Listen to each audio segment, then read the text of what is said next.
Chapter 48. Return to Ayodhya. Rama and Sita were finally reunited. Vibhishana offered the comforts of his kingdom to them. But Rama's 14-year exile was now close to an end. They would need to return home. The journey to Ayodhya was long, but Vibhishana prepared and offered them the pushpak Ramayan, the celestial chariot once belonging to Kuber, which Ravana had seized when he conquered Lanka.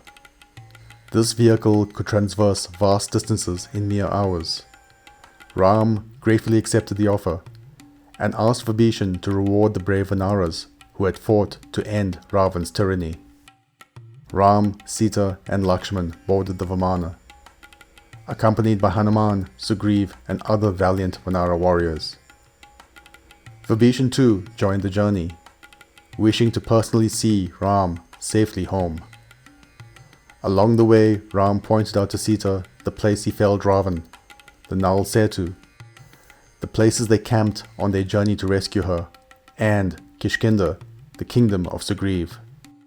Sita asked for the pushpak to descend in Kishkinda so that the queens of Sugriv's palace could accompany them. Before reaching Ayodhya, Ram stopped briefly at the hermitage of sage Bharadwaj to obtain his blessing. Ram sent Hanuman ahead to inform his brother Bharat of their return. For 14 years, Bharat had ruled Ayodhya as custodian, living a life of ascetic devotion. When Hanuman delivered the news of Ram's imminent return, Bharat cried tears of joy. He listened with pride as the Vanara recounted the great deeds of Ram during his exile, the slaying of demons, the alliance with Sugriv, and the overthrow of the demon king. It was night when Rama and Sita returned to Ayodhya, and the citizens lit lamps in loving devotion to light the way home. Rama and Sita were crowned king and queen in a majestic ceremony in Ayodhya. The kingdom entered a golden age of peace and prosperity for many years thereafter. Ram's name was etched in history as one of the greatest kings of all time, and the love story of Rama and Sita lived on in every devotee's heart. Epilogue 1. The gods were deeply upset by Ravana's destruction upon the mortal plane, and the threat he posed even to the heavens. They called upon Lord Vishnu to advise them.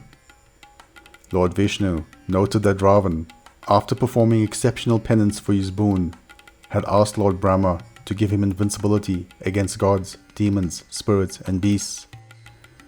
But in his arrogance, he had not asked for invincibility against humans, thinking them insignificant.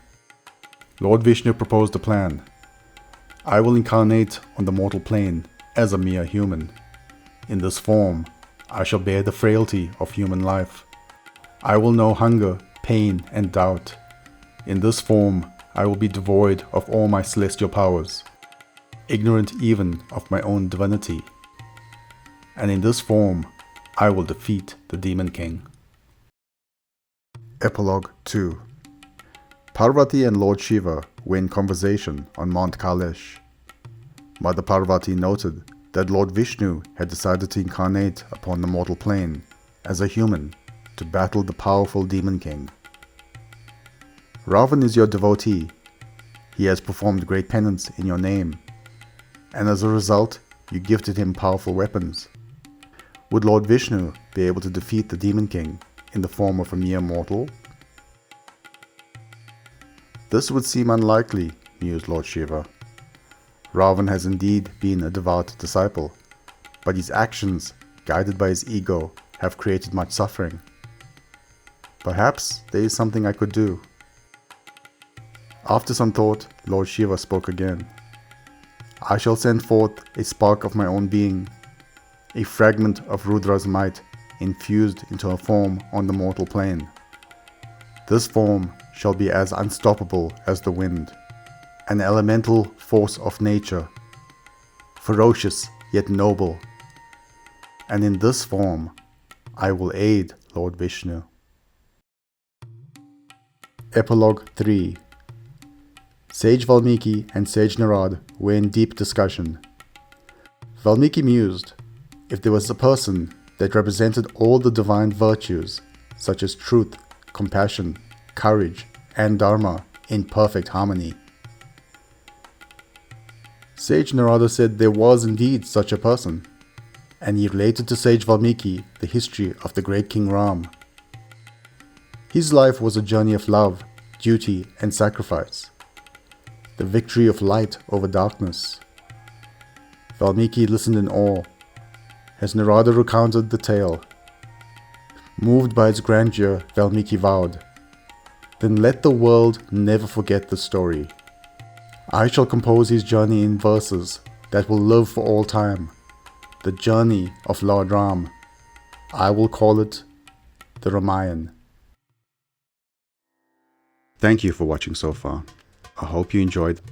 If you did, please hit the like button. If you're new here, please subscribe. This will ensure that more people can find this resource. Click the notification button so that you can be the first to know about new uploads. And please do comment below. I'll do my best to reply to any questions. Thank you.